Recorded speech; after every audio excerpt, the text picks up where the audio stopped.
اغتسل فمات. فقال صلى الله عليه وسلم: قتلوه قتلهم الله. هلا سألوا إذا لم يعلموا.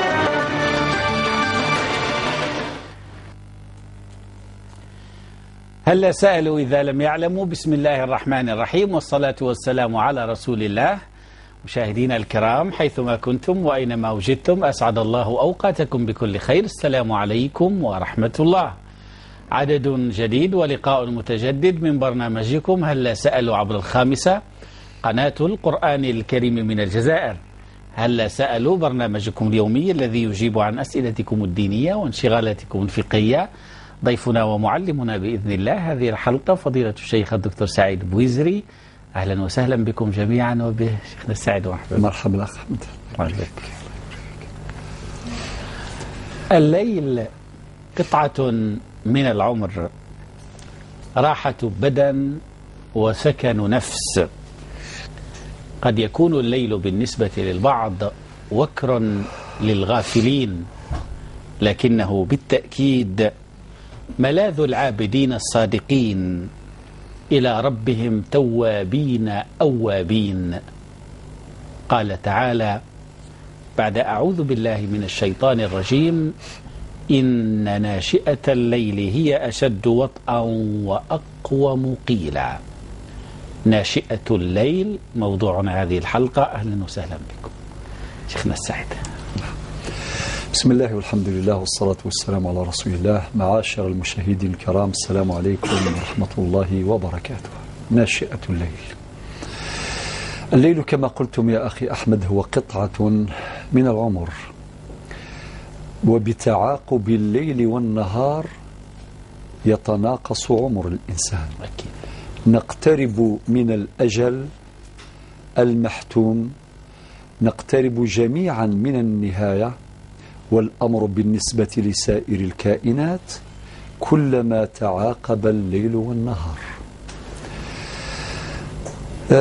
مما ينسب إلى الحسن البصري رحمه الله ورضي الله عنه يقول: يا ابن آدم إنما أنت أيام، إذا ذهب يومك ذهب بعضك. الليل كما قلتم في هذه المقدمة اللطيفة قد يكون لبعض الناس يعني فرصة للراحة الدائمة المستمرة التي تتكرر في حياته ربما إلى نهاية عمره، ولكن الليل فرصة ذهبية للآخرين، للعابدين، للصادقين، للتواقين الذين يريدون نيل القربات، نيل الدرجات العلى عند رب العزة جل جلاله. الليل من خصائصه السكون، من خصائصه استقرار وسكون الحركات وانعدام الأصوات عموما. صحيح. فالليل إذن هذه من خصائصه: سكون، راحة، لا صوت يسمع ولا حركة تتحرك ترى. إذن هذا الوقت الذي تسكن فيه كل هذه الحركات وتسكت فيه الأصوات هو وقت مناسب جدا للطاعات والقربات. صحيح. إذ يجتمع صفاء النفس مع سكون الليل، فاجتماع صفاء النفس وسكون الليل وهدوء الليل هذه فرصة ذهبية للعبادات، للقربات، للذكر والتسبيح. ولكن ربنا قال في سورة المزمل آية رقم 6 في الآية السادسة: إن ناشئة الليل، ما ينشئه العبد الصالح سواء كان ذكرا أو أنثى من القربات ومن الطاعات في الليل، هذا الإنشاء، هذا الإحداث لهذه الطاعات، لهذه القربات في الليل بخصائصه التي ذكرنا بعضها، ربي قال إن ناشئة الليل هو أشد وطئا، هي أشد وطئا وأقوم قيلا. لماذا قال ربنا سبحانه عز وجل هي أشد وطئا؟ المعنى هي أجهد للبدن وأثقل على النفس، لأن البدن ينزع إلى الراحة. صحيح. لذلك الاستيقاظ من المضجع، ترك السرير، ترك الفراش المريح في عز الليل، في وقت الليل، هذا يجهد البدن. صحيح. يتعب البدن، وفي الوقت نفسه هو أثقل على النفس، لأن النفس أيضا نزاعة إلى الراحة والسكون، نزاعة إلى الاسترخاء. إذن من يخير تلك العبادات والطاعات والقربات رغم أنها ثقيلة على النفس مجهدة للبدن إلا أرباب العزمات؟ صحيح. أرباب العزمات هم الذين يفضلون ويرجحون ناشئة الليل، يرجحون تلك الطاعات التي ينشئها وتلك القربات وتلك الأذكار وتلك التسبيحات التي يحدثها في الليل رغبة في نيل المقام الأعلى عند ربي جل جلاله، ويتخلى عن ذلك السرير الوثير المريح، رغم أن هذا العمل، هذه الطاعة بالليل ثقيلة على النفس مجهدة للبدن للجسد، ولكنه يفضل ذلك وترجيحا لهذه المصلحة الدائمة تنفعه في الدنيا، إذ تعطيه العزيمة أكثر وتعطيه القوة أكثر. لما أيضا هناك معنى آخر عميق في هذه الآية أخي أحمد. الإنسان الذي يعني يقرأ ويسهر ويتعب ويصلي ويقوم الليل، وطبعا قيام الليل هو أفضل الصلوات بعد الفرائض. صحيح. بعد الفرائض كما ثبت في الصحاح في أحاديث النبي صلى الله عليه وسلم. من يفعل الذي يفعل ذلك لا شك أنه يتدبر أكثر ويخشع أكثر. صلاة الليل فيها خشوع أكثر، فيها تدبر أكثر، فيها تأمل أكثر في آيات الله عز وجل، وفيها أيضا يعني تحفيز للهمة وشحذ للعزيمة وتقوية للنفس بعد ذلك، ثم تساعده كل تلك الثمرات التي يجنيها من وراء تلك القربات لأن يواجه مصاعب الدنيا وأن يواجه يعني نوائب الدهر بقوة وعزيمة وصمود. وتلك نعمة من نعم الله الصمدانية كما يقول العارفون.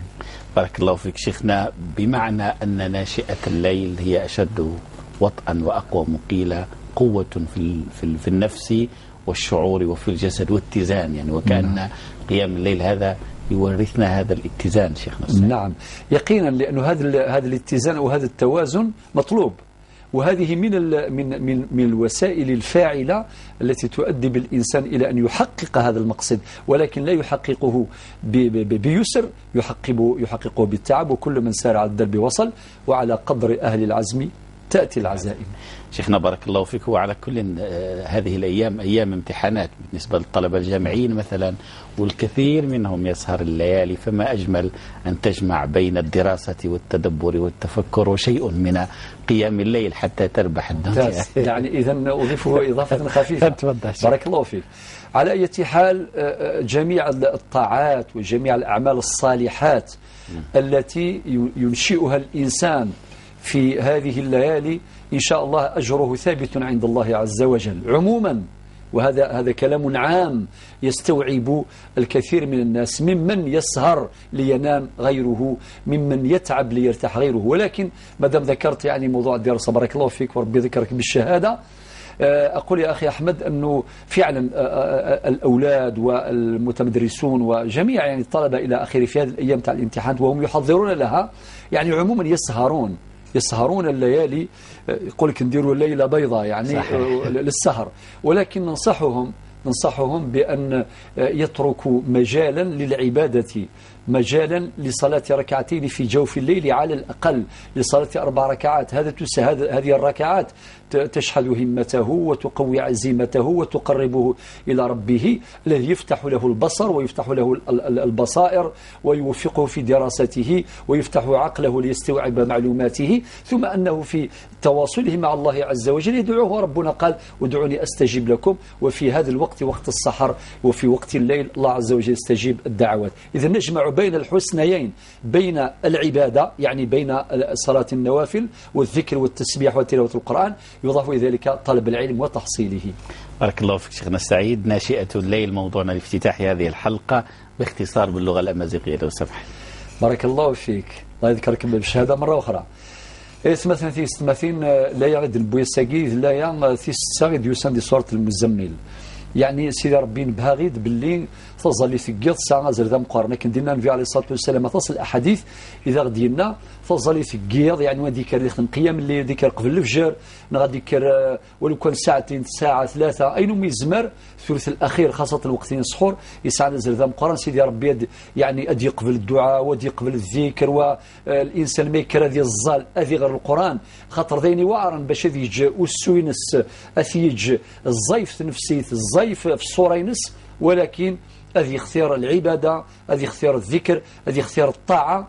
أما السادس هذه قرب سيدي ربنا أكثر، وهذه سعون الأجر أكثر، وهذه سعون التوازن يعني الحياتيس، يعني هذه يغال هذه الحوم ثيكلي يقرزن وإذا عبرد السلامة وثكين داما، وما إذا عادي الوقت رباه يدي قبل ما يزول رباه سيفك الأجر ذا مقران، وما كنت تحصل مرة الخشوع قلان ذي الوقت الني تظليت دقيض فينا يعني الخشوع مقرن أكثر نظل ثي الظل ومثلا دقواس ما إلا ذرونا غير يساعد الامتحانات إلى آخره تعاوزن باش يعني قبل الامتحانات قارن كان من مي غرانين يكتبن من بعد هذه الظل ركعتين 3 4 5 6 أين مزمرن الظل ركعات ثقيني وتخت من صلاة الوتر ما ساعدهم سيدي ربي أثني وفق أما ذي الطاعة نسن واسني في كذا الغورس واثني وفق واسني في النجاح ذا مقران ذي الامتحانات نسن.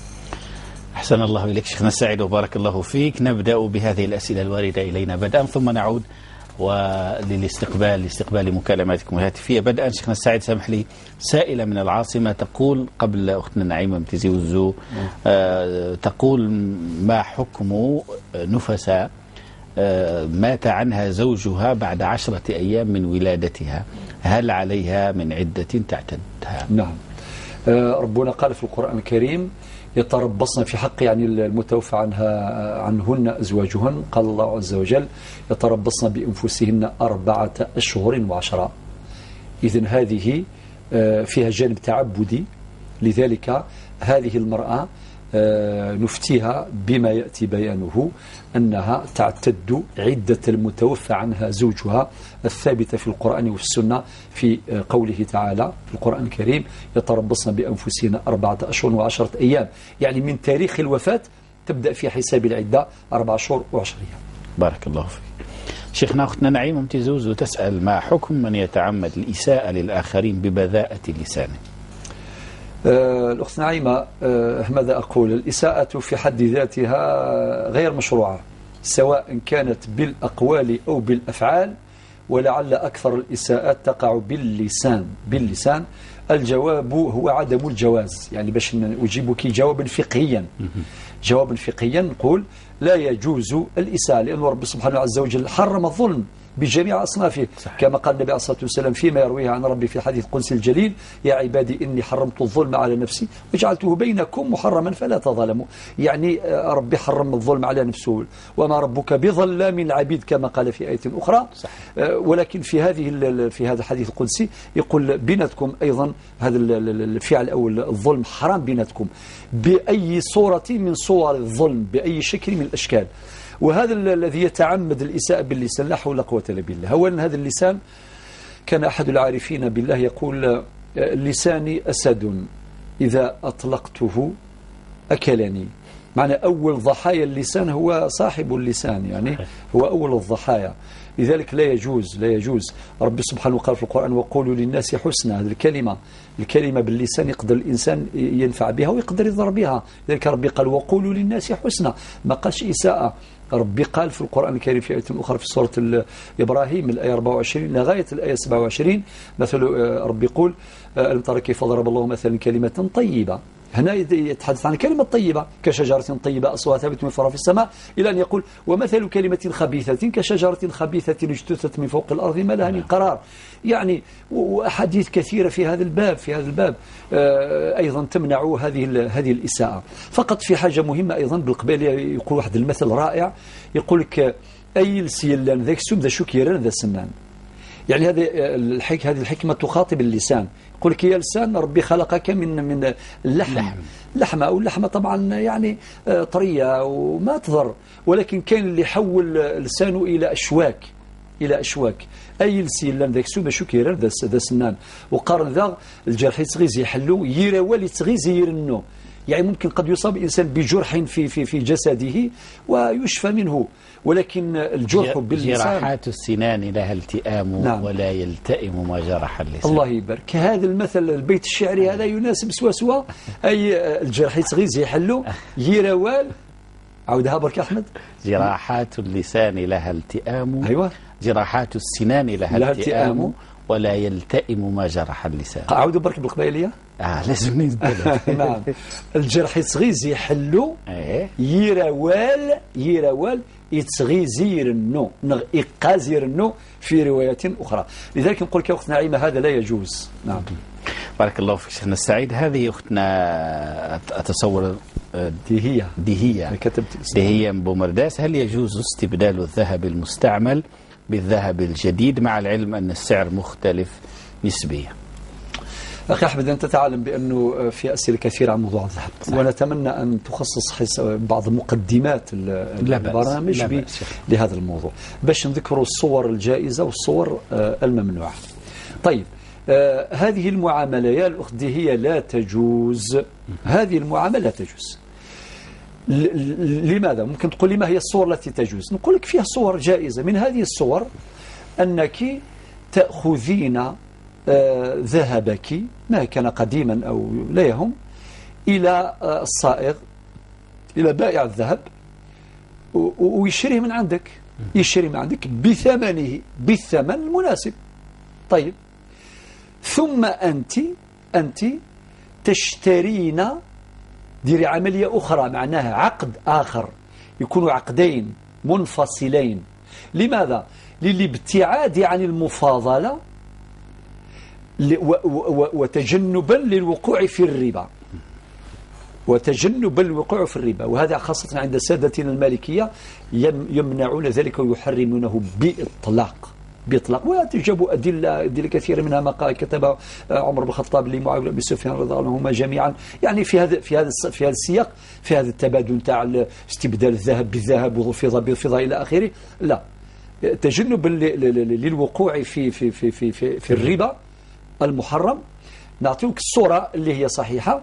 تأخذ ذلك الذهب لذلك الشخص اللي بغيت تستبدلي معاه، قد تعطي له ذهب يعني بالبيع، عقد البيع، يشتري مثلا يشتري من عندك ب5 ملايين. طيب قبضتي المبلغ وهو قبض الذهب. في الحديث النبي عليه الصلاة والسلام يقول الذهب بالذهب والفضة بالفضة والبر بالبر، إلى أن يقول وإذا اختلفت هذه الأصناف فبيعوا كيف شئتم إذا كانت يدا بيد. صلى الله عليه وسلم إذا كانت يدا بيد. لذلك يا الأخت هي أنت تبيعي الذهب الذي بين يديك الذي تملكين لذلك الشخص أو لتلك المرأة مثلا، تبيع لها بسعر معين تتفقوا عليه. بعد ذلك هذاك المبلغ اللي كان بين يديك شري الذهب اللي عندها، مادام هي عندها ذهب جديد كما قلتي، هكذا أعتقد قالت في السؤال. فتشترين الذهب الذي عندها أو من عند غيرها بالسعر المناسب المتفق عليه. هذه من الصور الجائزة. أما هذه الصور اللي طرحتها في سؤالك فلا تجوز شرعا. بارك الله فيك شيخنا السعيد. هذه أختنا يمينة من تيزي وزو تقول وجدت قرطا من ذهب في موقف للحافلات ما أمكنني العثور على صاحبه كيف أتصرف براءة لذمتي؟ نعم. ما التقطه يا الأخت يمينة هذا أمر مشروع، لقطة أو لقطة كلاهما صحيح. هذه اللقطة التي التقطيها هذا العمل عمل مشروع، ولكن تعرفينها لمدة سنة. كيف تعرفينها؟ بكل ما يعني بالوسائل المتاحة بلا حرج. ما تروحيش تحكمي مكبر صوت وتعيطي في الطريق ولا كذا. ممكن لقيتي في مكان تشوفي هذاك إذا كان في الحافلة مثلا، هي قد في الحافلة صحيح، تقولي مثلا صاحب الحافلة أنا وجدت شيئا. إذا كان واحد يسأل عنده عام، خلي له رقم الهاتف أو مكان معين اللي يسأل. ممكن الإنسان هذاك راح له في إلى آخره، فتعرفينها لمدة سنة. ولا لقاها في الطريق مثلا نشوف هذوك الدكاكين المجاورة اللي موجودة في هذاك الشارع مثلا، تقول لهم بلي إذا كان واحد سأل على حاجة راحت له فهي موجودة عندي. طيب هنا أنت ماهوش مطلوب منك باش تقدمي جميع المواصفات وكذا، ممكن وبعدين يعني ما يأتي أي إنسان يعني يدعي يزعم أنه صاحب ذلك الشيء الملتقط. بعد سنة عندك خيار أنك تأخذينها ملكا لك وتنتفعين بها كما ورد في الصحاح بالنبي صلى الله عليه وسلم. وكما أيضا لك الحق أيضا أن تتصدقي بما وجدت بهذا القيراط من ذهب، أن تتصدقي به للمحتاج أو للمحتاجة، وعندك أجر إن شاء الله تعالى أنك وصلتي هذه الأمانة، يعني هذا الشيء إلى من يستحقه أكثر منك. وإذا احتفظت به بعد سنة من التعريف فهو أيضا حلال لك. أحسن الله إليك فضيلة الشيخ الدكتور سعيد بويزري، وبارك الله فيك. إليكم مشاهدينا الكرام إلى أسئلتكم، ونبدأ على بركة الله من العاصمة. أختنا سهام، السلام عليكم. السلام عليكم ورحمة الله وبركاته. وعليكم السلام، مرحبا أختي سهام، تفضلي. الله يسلمك. حبيت نسأل يعني كيفاش دير المرأة مع الزوج يعني اللي يكون طامع فيها، يعني هي عندها رزق وهو طامع فيها، يعني اش تقدر وشنو هي النصيحة اللي يقدر نديرها شيخنا باش تتفادى هذا الطمع تاعو تاع يعني أهله. وحبيت سؤال ثاني. طيب يعني نصيحة عامة. أختنا سهام، وي هذا زوج يعني زوجك. طيب الطمع هذا أي طبيعة يعني مثلا يتحدث؟ طبيعة يعني هي عندها رزق، عندها دار أخرى، عندها يعني سيارة، عندها يعني مازال ما درناش العرف يعني. هو طامع في هذا الشيء في الدار هذه يعني. بورتون يعني أهله لاباس بهم، ما خصهم والو كلاش. هو يعني عايش في الغربة ماشي عايش هنايا. طيب. انتم راكم عاقدين؟ راكم عاقدين مازال ما دخلتوا؟ رانا عاقدين وفتحان. الله يبارك. طيب يبارك فيك. 2. وسؤال ثاني حبيت يعني نصيحة عامة. يعني مثلا اللي كنا نشوف يعني بنات يزوجوا مع ناس مغتربين ويقدروا يصيروا من بعد يسمحوا فيهم، يعني ما هي النصيحة اللي يقدر يعطيها لنا الشيخ باش يعني هي تكون مدة طويلة بس يعني يقدر يسمع لها لي بارتي ديالها يتوصى، يعني ما هي الشغل كيفاش ما تقدر تدير باش ما توقعش معاه في مشاكل. كيفاش نقولوا في مشاكل. ماشي في الحرام يعني ما يوقعش يعني حاجة قبل ما يدخل بها. طيب وتكون مدة راهي طويلة، كيفاش يعني تقدر تتفادى هذاك الشيء، وما هي النصيحة اللي تقدر تديرها باش في هذيك المدة طويلة كامل باش ان شاء الله باش تحافظ على يعني علاقة مليحة ان شاء الله يا اخت سهام. وسؤال ثالث يا أمكان. تفضلي. حبيت نسقسي يعني انا يعني هكا كلمة يعني نحكي لها يعني واش يقولوا لي والديه ولا خياته وهكا، ولا نحكي له واش يقول لي هو شغل هكا يكون قلبي معمر حاجة نحكيها لها يعني. اسكو يعني تعتبر نميمة ولا هل أكون آثمة يعني كي نحكي له واش قالوا لي أهله، يعني نشكي يعني من الحاجة اللي قالوها لي زحفتني. طيب لا بأس. واللي قالها لي هو ثاني. لا إن شاء الله ربي يعني نحكي لي ما ولختي. إن شاء الله ربي يوفقك. ويعطيكم الصحة، ربي يجازيكم على الحسنة. الله يبارك فيك أخت سهام، ربي يوفقكم. ودعونا شيخنا. إن شاء الله ربي يبارك فيك. سلامة. شكرا أختنا سهام. إلى فرنسا أخت كريمة. مساء الخير. مساء النور أخت كريمة. مرحبا بك. عندي 3 أسئلة حبيت نسقسي. تفضلي مرحبا. الاولانيه على قيام الليل، ما فهمتش واش معناتها قيام الليل، واش يصلي فيها الناس؟ طيب واش لا دوزيام لي زانتيري اسكو يجوز نمدوا لا فاميل؟ عندي خويا مي هو يبني، مي بصح يبني بالسلف، يسلف عند الناس يبني، اسكو يجوز عليه لي زانتيري؟ طيب ولا تخوازيام ثلاثه لا كيستيون الثالثه فاسمو كي نصليو الظهر يقولوا مليح تصلي 4 ركعات قبل الظهر يا 4 ركعات ابري الظهر، يعني أيوة. واش معناتها؟ يعني واش يكون عندنا عند ربي سبحانه؟ الله فيك. هذا ما كان حيته. الله يوفقك سيدة كريمة، بارك الله فيك. شكرا، ربي يبارك فيك. من كريمة من فرنسا إلى بلال برج بوعريري. صحيت أمين. بلال السلام ورحمة الله، مرحبا بك. الله يعيشك. مرحبا. عندي واحد الأسئلة بسيطة. تفضل خويا بلال، مرحبا بك. أيوة. بالنسبة للسؤال الأول الوقف. أيوة. كي ندير وقف لا نقدر الأجر تاعو ننوي للمسلمين الحيين والميت. أيوة واضح. أيوة. والسؤال الثاني كاين واحد الحديث يقول لك ما تحت الكعبين في النار، رواه البخاري. أيوة عظمك، بارك الله فيك. واضح إن شاء الله بلال، بارك الله فيك. شكرا جزيلا. ومرداس أختنا لبنى. السلام عليكم. عليكم السلام. بغيت نسقسيك وحده كي تدخل عند السحار بصح من بعد تندم وتشوف. أيوة. وما بديتش تعاود بصح ثبت توبه نصوحه وندمت شنو الحكم تاعها. أيوة. ولكن إن شاء الله السحار هذا اللي دخلت له هل دار السحار هذا اللي دخلت له يا أخي ما دارتش حاجة لواحد ثاني والله. كانت تحب واحد وسيت باش دير له صحيتك ما دارتلوش وهي قالت له لهذا الواحد باللي سمح لي ما نزيدش، سمح لي درت لك حاجة ماشي مليحة بصح سمح لها هذا الواحد. وبعد بعدت على ذيك الحاجة وبعدت على ذاك السافل وندمت. إن شاء الله خير يا ربي، ربي يحفظه. وندمت ولا تبكي بدل الدمع دما. واش الحكم تاعها؟ ربي يوفق للخير إن شاء الله. إن شاء الله. أيوة. هذا ما كان؟ هذا ما كان. الله يوفق للخير إن شاء الله. وادي سوف فارس. السلام عليكم. وعليكم السلام ورحمة الله. نشكركم خويا على الحصة هذه، الله يخليك. هذا واجبنا يا فارس خويا، مرحبا. اتصلت فيكم شحال من مرة هذا ونحكمتكم. إيه رانا فرحانين فارس، مرحبا بك. مرحبا بك. الله يسلمك، بارك الله فيك. خويا بغيت نسقسي، عندي جوج أسئلة بارك. تفضل. مرحبا. عندي كي نصلي الشفع والوتر في العشاء نصليهم بالجهر. أيوة. هل يجوز هذا أم لا؟ وعندي سؤال ثاني، شريت قطعة أرض. وشنو؟ شريت قطعة أرض ولا؟ أيوة الله يبارك. إيه الله يبارك فيك. كنت شريتها زعما شريتها شوية فيها شريت شويدين في روحي وشريتها وحبيت ندير قرض بنكي.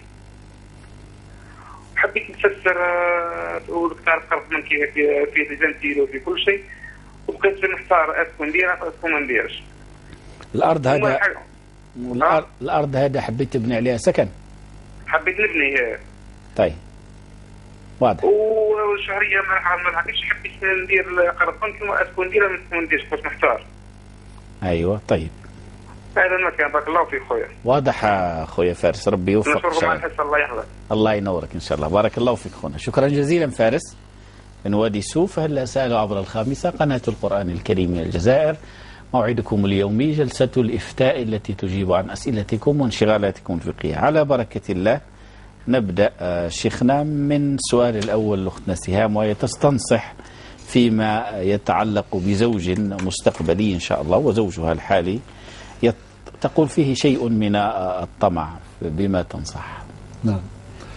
الأخت سهام، أولا إن شاء الله ربي يهنيك، وربي إن شاء الله يجعل زواجك زواجا سعيدا مثمرا، وربي يجعل هذا الزواج إن شاء الله يعني كما نقولوا سلما للارتقاء إلى الله، يعني يكون سبب باش تقرب إلى ربي سبحانه عز وجل. بالنسبة لهذا الزوج اللي تقول الأخت سهام أنه يطمع فيها، والله غير هذا يعني بصراحة ثقيل، يعني باش يأتي رجل زوج يعني بعد العقد وبعد الفاتحة ويعلن بشكل أو بآخر عن رغباته في الاستيلاء على أموال زوجاته، يعني طمعا، والله غير ثقيلة. نقولها بركة كذا يعني ثقيلة بزاف. لماذا؟ لأنه أصلا شكون اللي قدم المهر هو الزوج. ربي قال في القرآن الكريم وآتوا النساء صدقاتهن نحلة عن طيب نفس. يعني القرآن الكريم جعل هذا المهر يقدم الزوج لزوجته دلالة على حبه وكرمه ورجولته، وكأنه يقول أنا قادر على شقاي، يعني يقدر باش يتحمل المسؤولية الزوجية، معنى قادر على تحمل مقتضيات الحياة الزوجية، لأن الحياة الزوجية راهي مسؤولية. فإذا كان هذا هو المفترض أنه وصلت راجل أهلا وسهلا، النبي عليه الصلاة والسلام قال من استطاع منكم الباءة فليتزوج. إذن هذا الشاب راه عنده الباءة، يعني قادر، ويا تقول يعني الله يبارك عندهم ومالي عندهم وكذا. أما الطمع، لأنه الطمع مرض، الطمع سلوك منحرف، يعني أقولها بملء الفم، طمع ماشي مليح إطلاقا. لذلك لو كان يعني إن شاء الله يكون يتبع فينا هو وأمثاله، يعني نقول باش يتقوا الله عز وجل. إذا كان هذا الزوجة نتاعك بطيب نفس قد وبعد الزواج انت هي عندها سيارة انت ما عندكش، تقول لك هاي سيارتي بين يديك، ما كان حتى مشكلة، قولها بارك الله فيك شكرا جزيلا والسلام. صحيح. لازمش تكون كلام مسبق، تقول لك طومبيلي في يدك وكذا تعطيها، ما والله غير ثقيلة، من باش نهضر عليها جاتني ثقيلة، لأنه هذه ما ينفعش إطلاقا. وهذا لا يعني أن الزوجة ما تعاونش زوجها ولا ما توقفش معاه ولا ما تساعدوش، لا. عموما المرأة يعني الشريفة عادة يعني تقف بجوار زوجها، ولكن إظهار هذا الطمع من الآن هذا أمر مرفوض من ناحية الشرعية، مرفوض من ناحية الأخلاقية سبحان الله، ومرفوض من ناحية الرجولة، يعني بمقياس الرجولة. البعض ربما لديه فهم خاطئ لمفهوم القوامة، عندما يعتقد أن القوامة هي أن تستولي على مال زوجتك وتقوم عليه شخصيا. ربك قال الرجال قوامون على النساء. كلمة قوام في اللغة تفيد يعني شديد القيام، أنه هو الذي يخدم. صحيح. هو الذي يخدم، هو الذي يقوم على شؤونها، هو الذي يقوم على شؤونها، هو اللي يصرف، هو اللي يتعب، هو يتمرمد، هو إلى آخره. طيب إذا كان زوجته بطيب نفس تقول لك هاك سيارة سوقها وعندي دار باش نكري، وهو الأفضل ننصح الأزواج هؤلاء الأزواج نقول رحم بابك، إذا شفت زوجتك عندها الدار ماشي بالبيت تقول هذاك الدار نتاعك، لا أنت قول باللي نروح نكري، بين رجلتك نروح نكري، نروح نشري، إذا ما قدرش تروح تكري إلى آخره. وبعدين زوجتك إذا كان بطيب نفس، ماشي بزكارة، ماشي بتغنانت، ماشي بالشونطاج، ماشي بالإكراه، تقول لك معليش بلا ما تكري، يعني مادام عندي دار مرحبا نعيشوا مع بعض في دار، هذه حاجة مليحة، أنت تحافظ على رجولتك والسلام. لذلك هذا واش نقدر نقول يا الأخت سهام، جاب لي ربي بنتي راني واضح هدرتها بالفقه بالجزائرية على طول. أما بالنسبة للنصيحة العامة هكذا طلبت هكذا صحيح. تقول اللي راهم يتزوجوا بالمغتربين وكذا والمدة الطول، وربما صحيح شيخنا هذا انشغال. حتى البعض من الأخوات تقول أنه رانا في شبه خطبة، رانا في شبه زواج، ولكن الوضوح غايب، يعني بالنظر دايما السبب هو اللي بابي يطوله، يعني الأوراق، اعتماد الأوراق يطول. والله يا الأخت، أولا هذه نتاع مدة طويلة هذه حاجة مش مليحة أصلا. كنا نرجعوا واش كتب الإمام الشافعي في هذا الموضوع، كلام لطيف، قال لك لازمش تكون مدة طويلة. لماذا؟ كل ما تكون مدة طويلة كل ما يكون فرصة باش تكون مشاكل بيناتهم. صح. ليس كذلك؟ وسبتوا درك الآن مع وسائل الاتصال ممكن يتصل بها مرة وما تردش عليه، غدوة يبعث لها SMS ويقول لها كلام مش مليح وهي ترجع له، وراهي حروب في الSMS، في الهم نتاع البورتابل هذا اللي دمر العلاقات وقطع ليس كذلك. والله الذي لا إله غيره، غير كل ما نشوفوا حجم القضايا التي نعرفها جيدا بسبب البورتابل، هذا الجهاز النقال، يعني كوارث، استخدام سيء. طبعا لا نعمم الحكم، ما نقولوش يعني حكم عام، ولكن كاين بزاف اللي يستخدموا البورتابل. كل ما تكون مدة طويلة كل ما يكون ذلك مدعاة لحصول مشكلات.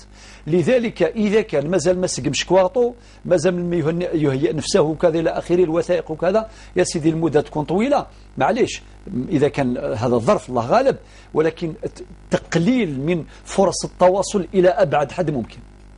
يعني ماشي صبحوا العشية تليفون خبط وبعدين صار مشاكل، أحيانا توصل مشاكل أخلاقية، وأحيانا مشاكل يعني من نوع آخر، وأحيانا شكوك إلى آخره، وأحيانا هذا ما فهمتوش وهذا ما فهمتوش وكذا، وكلهم يستهلكوا كاع الطاقة نتاعهم الآن بعد الزواج. هذا إذا كتب الله لهم الزواج كي يتزوجوا خلاص دقوا من بعد في أول مشكلة هذا يطلق هذا وفرات.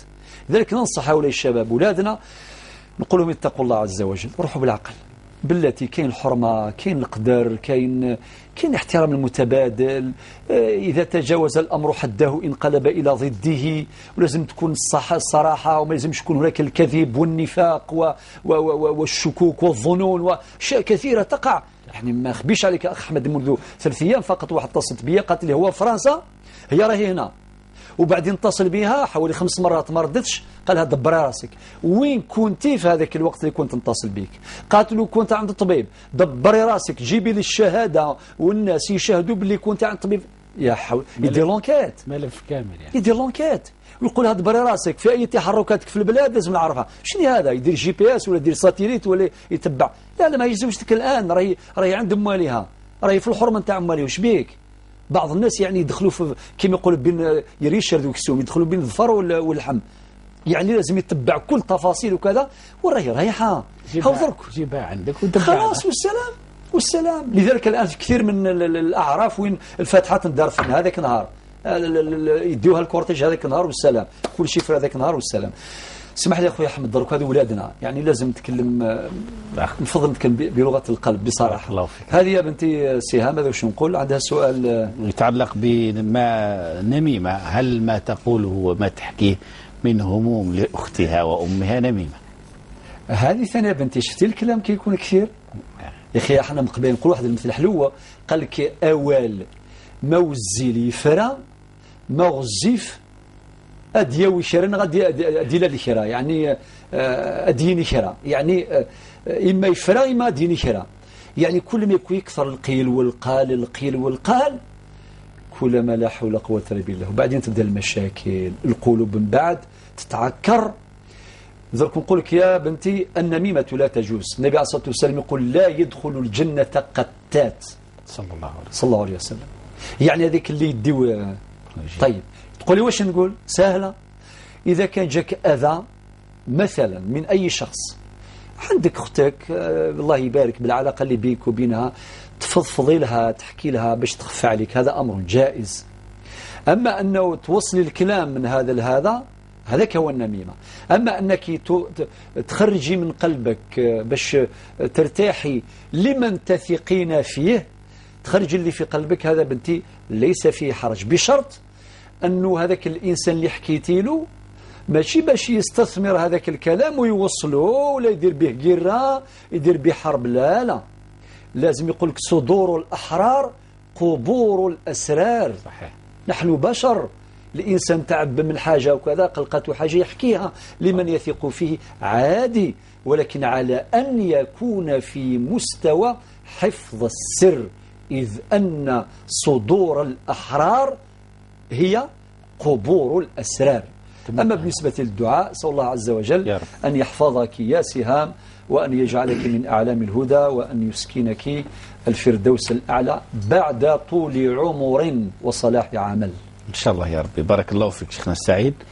إلى أختنا كريمة من فرنسا تسأل عن قيام الليل، حابة تفهم ماذا يصلي فيه المرء، ونحن تحدثنا عن ناشئة الليل. حديث منسجم مع الموضوع الافتتاحي. يبدو أن الأخت كريمة يعني الله يبارك ممن يقوم الليل كثيرا، ونلتمس منها الدعاء يعني إن شاء الله تدعينا، لأنه اللي يقوم الليل قرب لرب سبحانه عز وجل بزاف. أو سمعنا الآية. إذن قيام الليل يا بنتي كيفاش يكون؟ يعني بعدة طرق أوجه. الأفضل عند السحر، يعني قبل الفجر، كما نقولوا عند السحور، يعني عند السحور الوقت هذاك، يعني مجازا نقول هالكلام قبل الفجر. واش قدرتي نصف ساعة، ساعة، ساعة ونص، واش قدرتي تنوضي تستيقظين وتتوضاي وتصليها كما ورد في أحاديث النبي عليه الصلاة والسلام الصحيحة، مثنى مثنى، يعني ركعتين ركعتين ركعتين. واش قدرتي 2 4 6 8 تقرأين مما تحفظين، الله يبارك. وممكن ركعتين ترفدي المصحف وتقرأين به، وهذا أيضا جائز.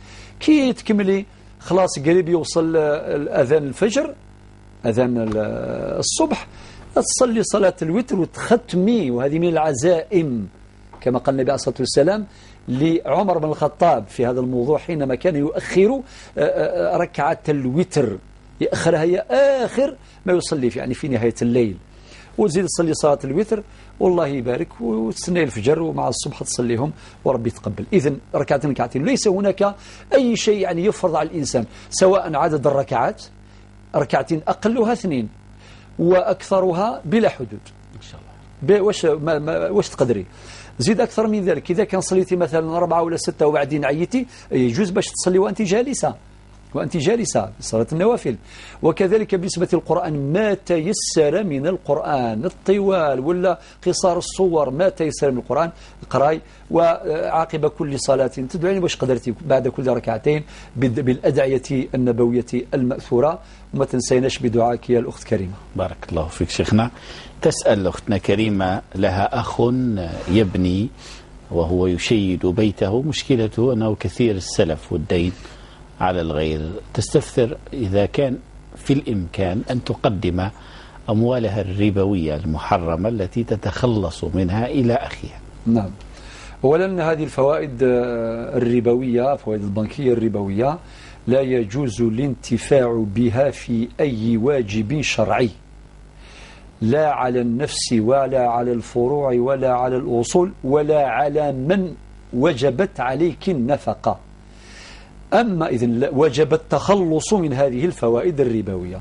طيب أنت تقولي خوك راه يبني وراه يسلف كما قلتي، الجواب نعم يجوز، مادام خوك راه وحده، أنت راك عايشة وحدك، ما راهوش عايش في كفالتك، وراه يبني، والبناء يعتبر يعني السكنة يعتبر من ضروريات الحياة، وهو باش يكمل البنية نتاعو راه يسلف، يجوز باش تعطي له قسط من الفوائد الربوية الخوك باش يسدد ديونه.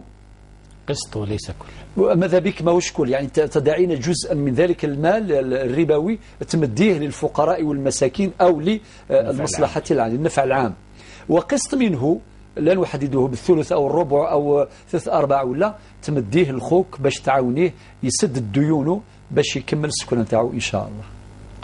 بارك الله فيك شيخنا. البعض يتحدث كما قالت السيدة كريمة أنه يستحسن 4 ركعات قبل الظهر و4 ركعات بعد الظهر، كيف؟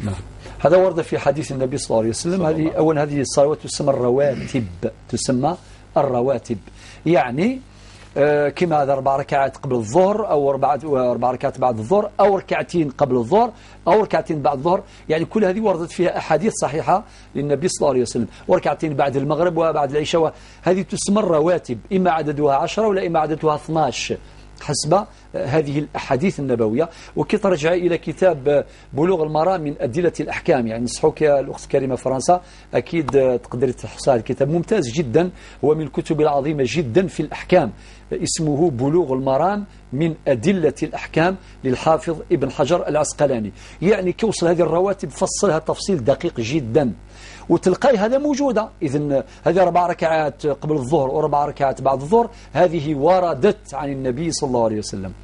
ولكن ورد أيضا أحاديث آخر أو أكثر من حديث آخر، يعني اللي يقول 2 قبل الظهر و2 بعد الظهر، وبأيهما أخذت ففيه الخير الكثير. دروك أنت إذا كان قدرتي تصلي 4 ركعات قبل الظهر كرواتب وكي تصلي ظهرا بعدين نزيد 4 ركعات بعد الظهر، الله يبارك، هذه الطوب يعني طوب حاجة قمة. إذا ما قدرتيش لهذه صلي ركعتين قبل الظهر وركعتين بعد الظهر.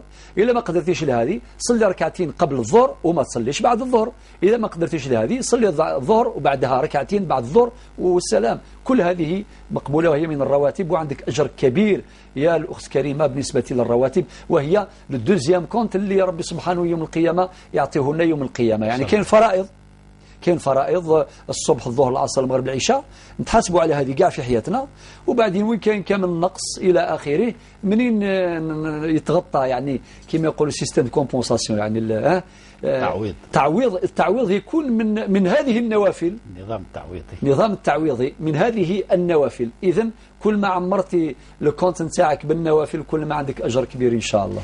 بارك الله فيك شيخنا. هذا أخونا بلال من برج بوعريريج. بلال يبدو أنه مسلم عالمي ينشد الخير للإنسانية بشكل عام. يقول: ما قولكم في وقف أنوي فيه الأجر لكل المسلمين حيين وميتين؟ الله أكبر. أولا هو سمعت كلمة بلال فتفكرت بلال رضي الله عنه وأرضاه، مؤذن الرسول صلى الله عليه وسلم. في هذه الصبيحة من الأحاديث اللي قريت على فضل الأذان، ويقول لك أن المؤذن عنده الأجر بعدد من استجاب واستمع له ولبى النداء. يعني سبحان الله، يعني فقلت يا سعد يا طوبى للمؤذنين. فبلال ربي يحفظك سي بلال، وراك طلعت المستوى مليح باش يكون عندك هذا الفهم وهذا الشعور وهذا الحب، حب الخير للناس، لأن الوقف في حد ذاته هو تأبيد، يعني يفيد التأبيد بلا ما نفصل إنه الناس تبعوا يعني ما قيل في موضوع الوقف اليوم المفتوح في قناة القرآن الكريم، يتابعون في سهرات ما شاء الله. إذن اللي بغى يفصل يسمع التفاصيل يرجع لمتابعة ذلك اليوم المفتوح.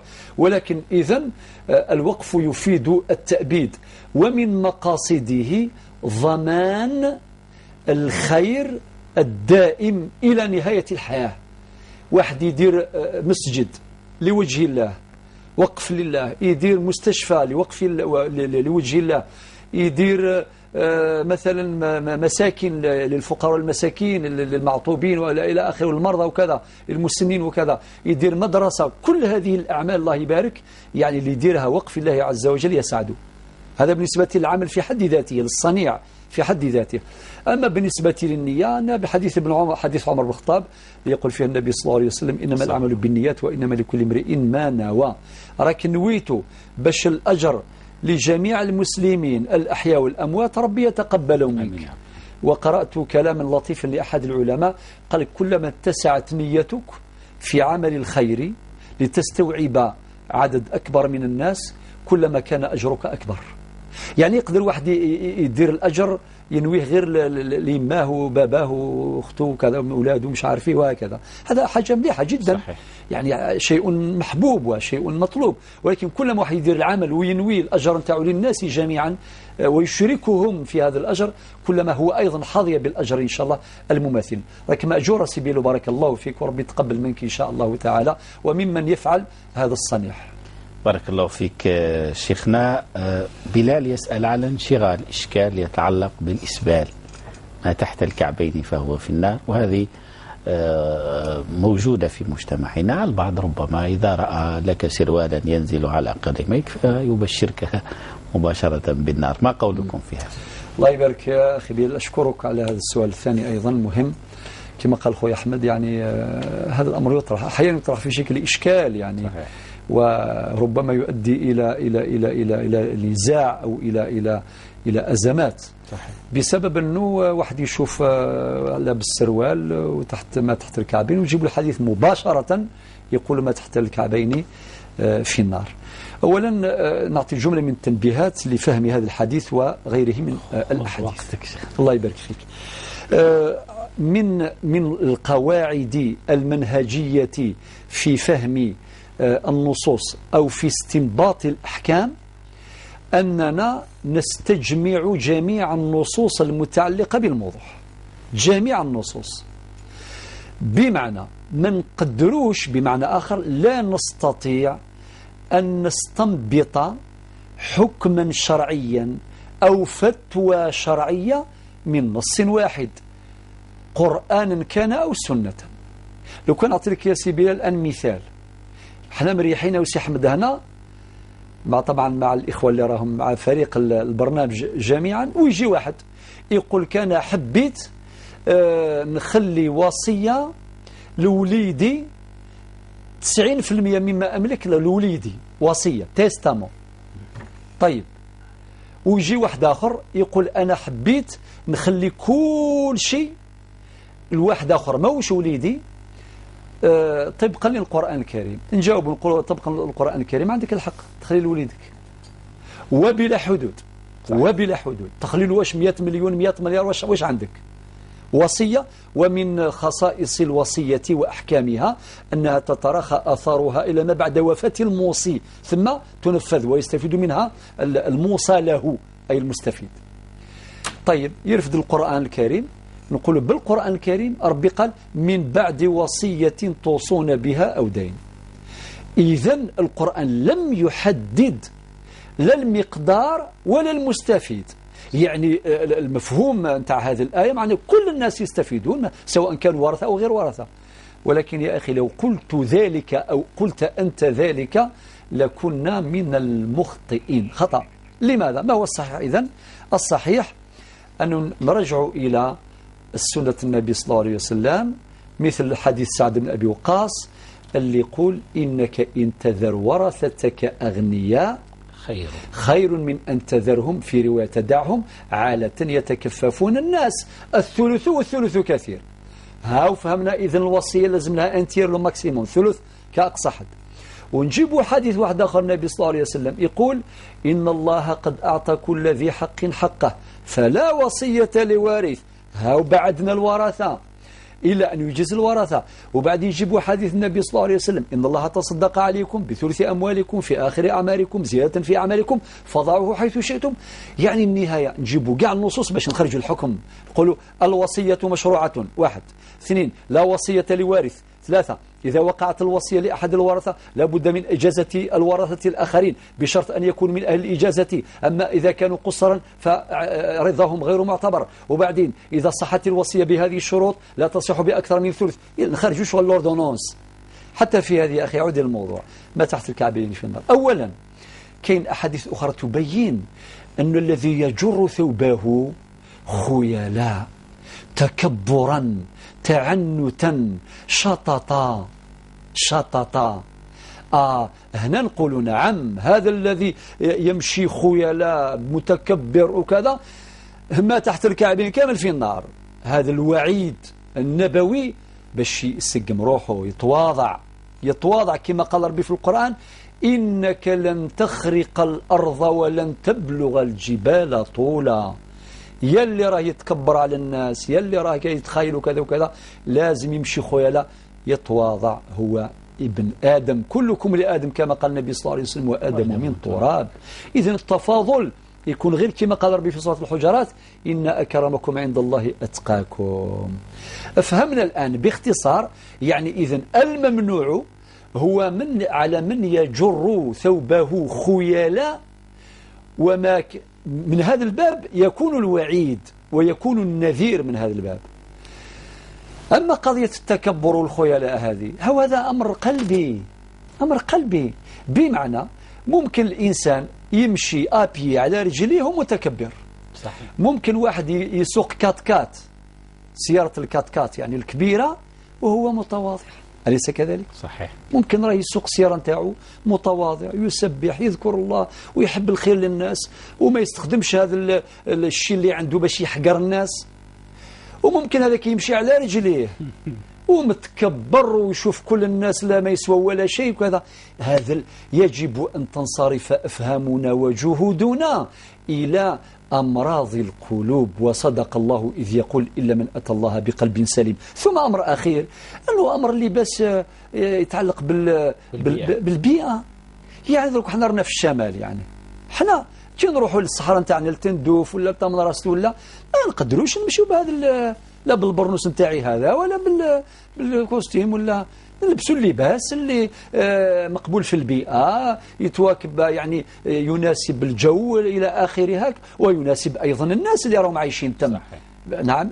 واللي يجي الجرجر ويجي خاصة في الشتاء لازم تلبس هذا، ويا ربي تسلك راسك. صحيح. إذن أين الإشكال هذه تاع البيئة يا أخي؟ بالله يحفظك يا أخوي على سؤالك، ولكن الرجاء ما نديروش مشاكل هذا الموضوع، ونأخذ الأحاديث ونحمل الأحاديث أكثر مما تحتمل أو ما لا تحتمله، وننسب إلى النبي صلى الله عليه وسلم ما لم يقصده، ما قصدش هذا الشيء إطلاقا.